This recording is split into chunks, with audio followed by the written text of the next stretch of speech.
Hello everyone and welcome to my channel. My name is Pagmeist, and in this video we're going to be discussing 5 villains that could be used within Daredevil Season 2. Now, if you have not watched this Daredevil Season 1, I'd suggest watching that before watching this video.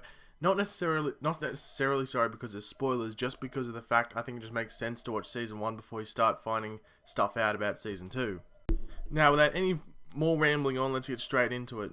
At number 5 is Stiltman. Now, that's right, yeah, one of Daredevil's, I guess you could say he's one of his oldest enemies. I think it's one of the first enemies he does verse, is literally a guy who walks around on stilts.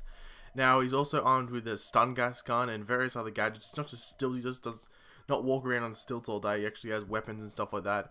Now, actually, in the comics, he's actually seen as a bit of an incompetent super villain, might I say. Seeing that he's usually easily defeated by Daredevil on most occasions. Sometimes there's a bit of a struggle, but literally the majority of the time, it's pretty easy for Daredevil to overcome him.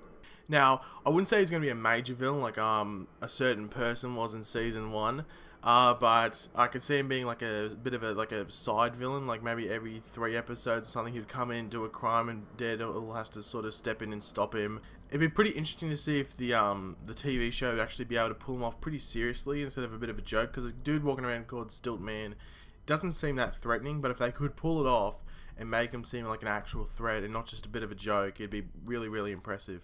Now, there actually is a bit of an Easter egg in Season 1 for Stiltman. You can actually see his legs in a particular person's workshop. So, supposed legs. So it could be an Easter egg. We're not too sure, but if it is, that's a pretty cool hint that Stiltman could be in Season 2. At number 4, we have Mr. Fear. Now, Mr. Fear has the in every iteration of him, say like when a different person takes him over, he has the same power usually. He usually uses a specialized drug that induces terror. So it's pretty similar to the Scarecrow in the Batman franchise. It induces terror, anxiety, and even like hallucinations. So it's pretty similar to the Scarecrow. Now the trick that the issue that the TV universe of Marvel faces is not to make it look too much like the Scarecrow, or even if you do watch Arrow.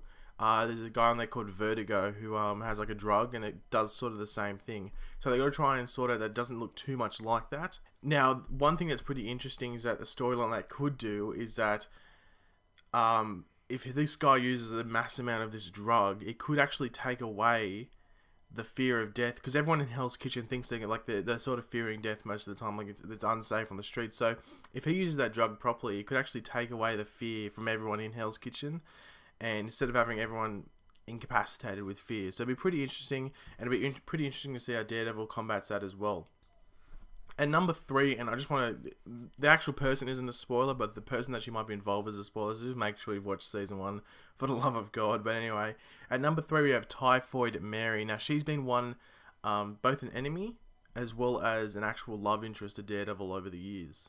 But as a villain, she frequently served as one of Kingpin's favorite assassins. So if Kingpin, aka Wilson Fisk, does return, perhaps we could see her as her new like sidekick, sort of like how Wesley was before he decided to get some holes stuffed in him.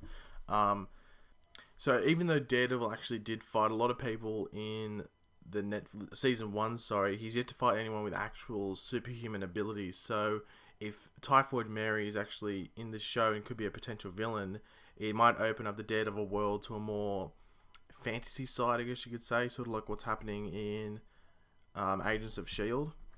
So it'd be pretty interesting.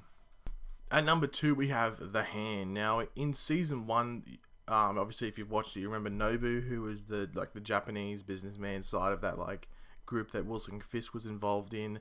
Now, in the episode that he was killed, like set on fire, and he actually almost killed Daredevil. He was dressed like these people. Now, if the series does involve The Hand, it'd be pretty interesting to see like this massive group fighting against Daredevil, aka the Man Without Fear, and it would also give us more an insight into the group.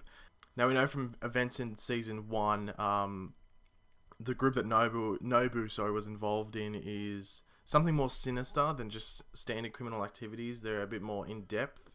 So we're pretty sure to see if they can take it up and actually add more magical traits to it.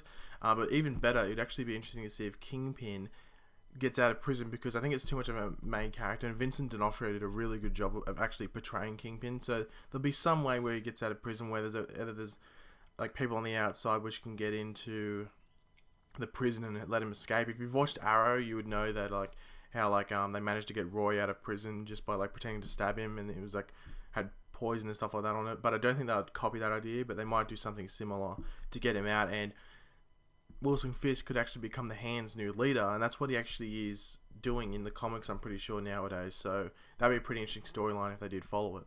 Now, this might be a bit of a controversial one, and not controversial as in it's bad, but just because of his history. Now, I guess Kingpin has his history as well, but of course, Daredevil, this is not the first iteration of Daredevil on the big screen or just some form of popular entertainment. Of course, we had the movie in 2003, Daredevil, starring Ben Affleck.